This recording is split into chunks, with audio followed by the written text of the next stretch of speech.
தெலுங்கானால ஒரு தழுக்காத சம்பவம். இவங்க எல்லாம் ஊருக்குள்ள இருக்கிறதுனாலதான் ஊருக்குள்ள பூமி பொளக்குது, பூகம்பம் வருது, நிலச்சரிவு வருது, வெள்ளம் வருது, எரி மழை வெடிக்குது, பேரழிவு.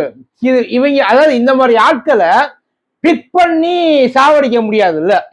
அதனாலதான் மொத்தமா சாவடிச்சுட்டு நம்மள முடிச்சு விட்டு போயிடுறாங்க. என்ன பண்ணிருக்கு, 2 பேரும் கல்யாணம் பண்ணியிருக்காங்க, ஆம்பளையும் பொம்பளையும் தான். நல்ல வேலை, அது வரைக்கும் சந்தோஷம். கல்யாணம் பண்ணியிருக்காங்க.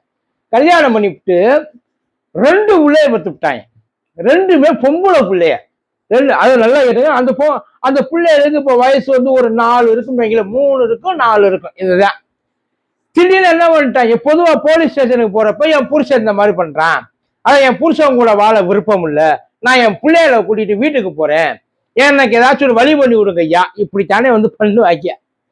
இந்த 2 என்ன பண்ணிருக்கு, பெத்த 2ஐயும் கூட்டிட்டு நேரா போலீஸ் ஸ்டேஷனுக்கு போயிட்டு, ஐயா இவன் கூட எனக்கு வாழ்றதுக்கு விருப்பம் இல்லை, இனிமேல் இவன் கூட வாழ்ந்தேன்னா எனக்கு அந்த வாழ்க்கை ரொம்ப நரகமா போயிடும், அதனால என்ன பண்றேன், நான் இவனை விட்டு விலகி போறேன், பிள்ளைய அவனை பார்த்துக்க சொல்லுங்கன்ட்டு பிள்ளைய அவங்க கையில கொடுத்துட்டு அந்த அம்மா நிக்காம கொள்ளாம போயிடுச்சு. ஏன்னா நின்ன கேள்வி கேட்பா இல்ல,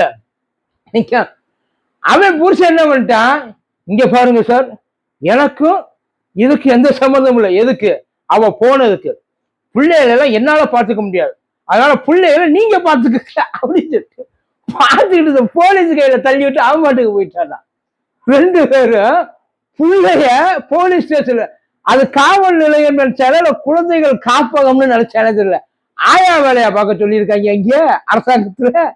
அவங்க போலீஸ்காரங்க திருன்னு முடிச்சிருக்காங்க. என்னடா இது வரைக்கும் நாம எவ்வளவோ கேஸ் எல்லாம் டீல் பண்ணியிருக்கோம், இப்படி ஒரு கேஸ நம்மளால எப்படா டீல் பண்ண முடியும், புதுசாக இருக்குன்ட்டு உட்கார்ந்து யோசிச்சிருக்காங்க. அந்த பிள்ளைகளுக்கு டீ வாங்கி கொடுத்து, காப்பி வாங்கி கொடுத்து, பால் வாங்கி கொடுத்து, பிஸ்கட் வாங்கி கொடுத்து, சாக்லேட் வாங்கி கொடுத்து, ஐஸ்கிரீம் வாங்கி கொடுத்து, அவங்க ஒரு முடிவுக்கு வர்ற வரைக்கும் அந்த பிள்ளைகளை அப்படியே மெயின்டைன் பண்ணியிருக்காங்க.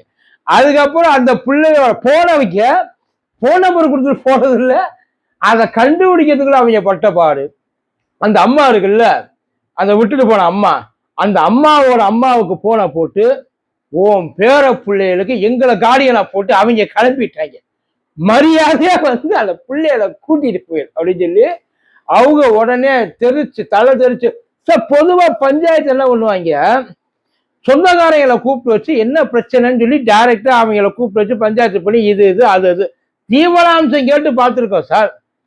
ஆனா இவங்க ரொம்ப ஜெனியூனா, எனக்கு ஜீவனாம்சம்லாம் வேண்டாம், எனக்கு எந்த வம்சமும் வேண்டாம், அம்சமும் வேண்டாம், வம்சமும் வேண்டாம், அதனால இதை நீங்க பார்த்து எங்கன்னு சொல்லிட்டு அவங்க அதுல உண்மை. நல்ல வேலை. இன்னொன்னு, அதாவது மற்றவங்களுக்கு இவங்க எவ்வளவோ பரவாயில்ல. சில பேர் என்ன பண்றாங்க, புருஷன் பேர்ல உள்ள காண்டுல இல்ல பொண்டாட்டி பேர்ல உள்ள காண்டுல 10 பிள்ளைய போட்டுடுறாங்க, யோசிக்காம கொன்னுடுறாங்க சார். கொன்னு விட்டு அதுக்கப்புறம் போயிட்டு ஸ்டேஷன்ல சரணடைஞ்சிடுறாங்க. அது அவங்களே கொண்டுட்டு அவங்க அந்த கம்பேர் பண்றப்ப இவங்க எவ்வளவோ மெச்சூர்டா நடந்துக்கிறாங்க அப்படின்றதுல நல்லது. ஆனா எனக்கு ஒண்ணுதான் புரியல, நீங்க 2 பேரும் உங்க 2 பேருக்குள்ள பிரச்சனைனா அவங்களுக்கு என்ன நடந்துச்சு, அவங்களுக்கு என்னன்னாலும் தெரியுமா உங்க பிரச்சனை? நாம ஏன் போலீஸ் ஸ்டேஷன்ல இருக்கோம்னாலும் தெரியுமா? பொம்பளை பிள்ளைய சார் யோசிச்சு பாருங்கள, பொம்பளை பிள்ளைய, இந்த பொம்பளை பிள்ளையெல்லாம் போனுச்சுன்னா இவங்க கவலைப்படுவாங்கன்னு நினைக்கிறிய? எவனாச்சும் ஒருத்தன் இப்ப பொம்பளை பிள்ளையில பொத்தி பொத்தி வச்சிருக்கிற பைய அங்க அவ்வளவு பிரச்சனைகள் ஆகுது, கண்ணுக்கு முன்னாடி இருக்கும் போது அப்படின்றாங்க. கேள்வி கேட்கவே ஆள் இல்லாத 2 சின்ன பிள்ளைகள்லாம் அந்த பிள்ளைகளோட நிலைமையை யோசிச்சு என்ன நடக்குதுன்னு அந்த பிள்ளைகளுக்கு தெரியாது. அதுக்கப்புறம் இதெல்லாம் வளர்ந்து வந்ததுக்கு அப்புறம் நினைச்சு பாருங்களேன். அதாவது இப்ப நமக்கு இந்த விஷயம் தெரியுது, ஒரு பேச்சுக்கு சொல்றேன், ஒரு 20 இயர்ஸ்க்கு அப்புறம் இல்ல ஒரு 25 இயர்ஸ்க்கு அப்புறம் அந்த பிள்ளைய சம்பாதிக்க ஆரம்பிச்சிருது, இவங்களுக்கு ரத்தம் சூடாகி சுருங்கிருது, வீட்டுக்குள்ள அந்த பிள்ளைகளை நம்பி கிடக்குறாங்க. அந்த பிள்ளைகளுக்கு எண்ணங்கள் வந்து போகுமா இல்லையா? அந்த பிள்ளைய வடிவேலு படத்துல வர்ற மாதிரி என்னென்ன டார்ச்சர் பண்ணிருப்பேங்கள, நீங்க 2 பேரும் வந்து சந்தோஷமா இருக்கிறதுக்கு இருந்து விட்டு எங்களை பெத்து போட்டு கடைசியில நாங்க உங்களுக்கு சுமையா இருக்கோம். உன்ட்ட வந்து கேட்டனா, நீ தான் உலகத்திலேயே பெரிய அப்பா அம்மா, அப்படியே பிள்ளைகள் அப்படியே தங்கமா வளர்க்குற அப்பா அம்மா, உனக்கு தேன் பிறக்கணும்னு நான் என்ன வரம் வாங்கிட்டேன் வந்து.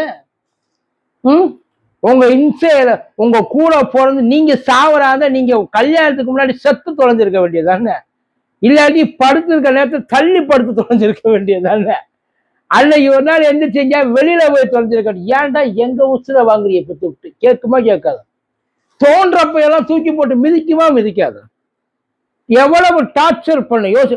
அதாவது இந்த குழந்தைங்க பேசிக்கா டாக்ஸிக் ஆகுறது வேற, ஆனா நல்ல பிள்ளைங்களை டாக்ஸிக்கா மாத்துறது வேற.